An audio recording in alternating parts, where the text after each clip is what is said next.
Golden State Warriors panalo nga ba kahit hindi kasali sa Peyton Watson trade? Jimmy Butler plus Yaxel Lendeborg magiging super duo nga ba? At DeMar DeRozan sa Golden State? Tapos na! Hindi direktang involved ang Golden State sa 5-team deal na nagpadala kay Peyton Watson sa Cleveland Cavaliers. Pero maaaring maging indirect winner ang Warriors. Bakit? Dahil isa sa mga team na direktang naapektuhan ay ang Denver Nuggets at si Nikola Jokic ang pinakamahalagang pangalan sa buong equation. Ang Nuggets ay nawalan ng isang promising young player kapalit ang 2031 unprotected first round pick, 2032 second round pick. Samantala, si Watson ay papunta sa Cleveland sa isang 4-year $88 million contract. Ang problema para sa Denver, si Jokic ay nasa prime pa. Kaya medyo nakakagulat na pumayag silang mawala ang isang 23-year-old contributor para sa draft pick na 5 taon pa ang layo. Kung championship window pa ang priority nila, natural lang na itanong, ano ang susunod na move ng Nuggets? At dito pumapasok ang Warriors. May malaking dahilan kung bakit interesting ito para sa Golden State. Projected silang magkaroon ng max level cap space next summer at posibleng maging relevant iyon kung sakaling maging available si Jokic. Hindi ibig sabihin na pupunta siya sa Golden State. Pero kung sakaling magkaroon ng senaryo kung saan gusto ni Jokic na maghanap ng bagong team, ang Warriors ay maaaring magkaroon ng financial flexibility para gumawa ng tunay na superstar move. Hindi na bagong pangalan ni Jokic sa Warriors rumors. Maging si Draymond Green ay dati nang nagbiro bumanggit tungkol sa posibilidad na maging bahagi ng Warriors ang Joker. Kung ang Nuggets ay hindi makagawa ng immediate improvement matapos ang Watson trade, maaaring lumaki ang pressure sa organization.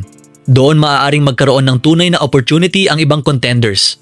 At ang Warriors ay maaaring isa sa mga team na may flexibility para gumawa ng malaking offer. Ito ang kailangan bantayan. Hindi sapat ang cap space para makuha si Jokic. Kailangan munang magkaroon ng dahilan si Jokic para seryosong isaalang-alang ang pag-alis sa Denver, isang franchise na matagalan niyang kasama at kung saan siya nakapagbigay ng championship. At kahit maging available siya, maraming contenders ang hahabol. Kaya hindi ito Jokic is going to the Warriors. Mas tama itong tingnan bilang the Warriors are positioning themselves to have the flexibility if Jokic ever becomes available. Ang Peyton Watson trade ay hindi direktang naglalapit kay Jokic sa Golden State. Pero para sa Warriors, magandang development ito dahil nagpapakita itong hindi takot ang Denver na gumawa ng risky decisions habang nasa prime si Jokic. At kung hindi gumana ang kanilang plano, doon maaaring magsimulang uminit ang Jokic to Golden State conversation. At ngayon, posibleng mas maaga bumalik si Jimmy Butler. Ang unang malaking development dito, mukhang ahead of schedule si Jimmy Butler sa kanyang rehab. Kung magtutuloy-tuloy ang progress niya, posible siyang makabalik ng mas maaga kaysa sa original expectations. At malaking bagay yon dahil ang buong 2026-27 season ng Warriors ay parang nakadepende sa tanong na, kaya ba nilang manatiling competitive hanggang sa bumalik si Butler? Sa ngayon, maaaring ganito ang lineup: Stephen Curry, Brandon Podziemski, DeAnthony Melton, Yaxel Lendeborg, Draymond Green, Kristaps Porzingis. At interesting ang lineup na ito dahil may kombinasyon ng Curry shooting, Porzingis spacing, Lendeborg's athleticism, Green's defense, playmaking, pero kapag bumalik na si Butler, may malaking desisyon si Steve Kerr. Ito ang pinaka-interesting na bahagi. Karaniwang inaasahan natin na kapag healthy na si Butler, automatic siyang babalik sa starting lineup. Pero sino ang dapat niyang kasama sa frontcourt? Option A, Butler plus Draymond Green, o Option B, Butler plus Yaxel Lendeborg. At maaaring mas interesting ang Butler plus Lendeborg. Hindi dahil mahina na si Draymond, ang problema ay spacing. Parehong hindi elite perimeter shooters sina Butler at Green. Kapag magkasama sila sa court, pwedeng maging masikip ang offense dahil hindi mo kailangang seryosong bantayan ang kanilang 3-point shooting. Pero kung Butler plus Lendeborg plus Porzingis plus Curry ang nasa court, mas marami kang spacing. At doon maaaring maging mas dangerous si Butler. Ito ang malaking if. Kailangan munang patunayan ni Lendeborg na kaya niyang maging consistent shooter sa NBA. Sa Michigan, nag-shoot siya ng 37.2% mula 3-point range noong nakaraang season. Kung matransfer niya yon sa NBA, magiging napakahalaga niya sa lineup. Hindi lang siya basta shooter. Mayroon din siyang size, plus rebounding, plus passing, plus physicality, plus downhill driving. Kaya kung may defender na lumabas sa kanya dahil sa Curry o Porzingis, pwede niyang atakihin ng closeout. Hindi naman kailangan maging permanenteng bench player si Green. Sa halip, maaaring gamitin siya bilang sixth man closing lineup weapon depende sa matchup.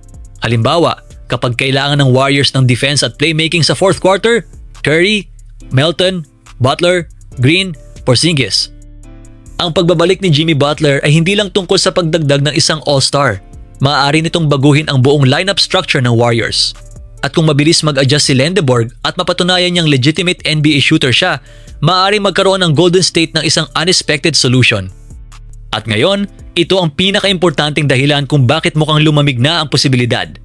Ayon sa report, gusto ni DeMar DeRozan at ang kanyang camp ng at least non-taxpayer mid-level exception. Ang problema, wala nang ganung pera ang Warriors para i-offer.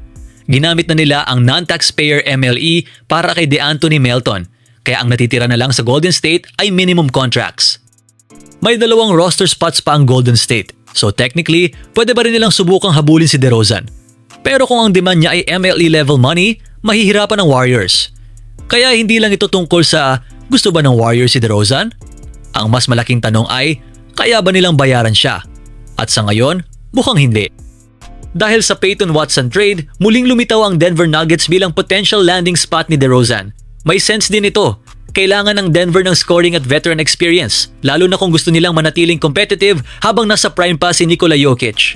Kung tatanggap si DeRozan ng minimum contract, mas may chance ang Nuggets kaysa Warriors na maging destination niya. Dito nagiging frustrating para sa Golden State. Noong nakaraang season, nag-average si DeRozan ng 18.4 points per game, 4.1 assists per game, 49.7% field goals, at kailangan ng Warriors ng isang player na kayang gumawa ng sariling offense. Lalo na ngayong injured pa si Jimmy Butler. Kung mayroon silang DeRozan, pwedeng magkaroon si Steph Curry ng isa pang reliable scorer na kayang gumawa ng puntos kapag hindi gumagana ang offense. Pero malinaw ang strategy ng Warriors. Mukhang ayaw na nilang gumastos ng malaki para sa isang veteran scorer. Sa halip, umaasa sila sa internal improvement. Ang inaasahan nila, Kristaps Porzingis maging healthy at mas efficient. Brandon Podziemski gumawa ng malaking leap. G. Santos, ipagpatuloy ang breakout performance. Yaxel Lendeborg, magkaroon agad ng impact bilang rookie. Jimmy Butler, bumalik bago maging huli ang lahat. At syempre, Stephen Curry, manatiling elite. Kung tutusin, may 2 magkaibang direksyon ng Warriors. Plan A, maghintay, paunlarin ang current roster, hintayin ang Butler return, saka maging aggressive sa trade deadline. Plan B, gumastos ulit para sa isang veteran scorer tulad ni DeRozan. At sa lahat ng ginawa nila ngayong off-season, malinaw na Plan A ang pinili nila. Kaya kung naghahanap ang Warriors ng bagong offensive weapon, mukhang hindi si DeRozan ang sagot. DeMar DeRozan plus Stephen Curry sana ay isang interesting offensive pairing, pero financial situation ang pumipigil dito. At kung talagang gusto ni DeRozan ng higit sa minimum contract, pwedeng tuluyan ng kalimutan ng Warriors ang posibilidad na ito. Mas malamang na manatili silang tahimik ngayon at maghintay ng mas malaking opportunity sa trade market.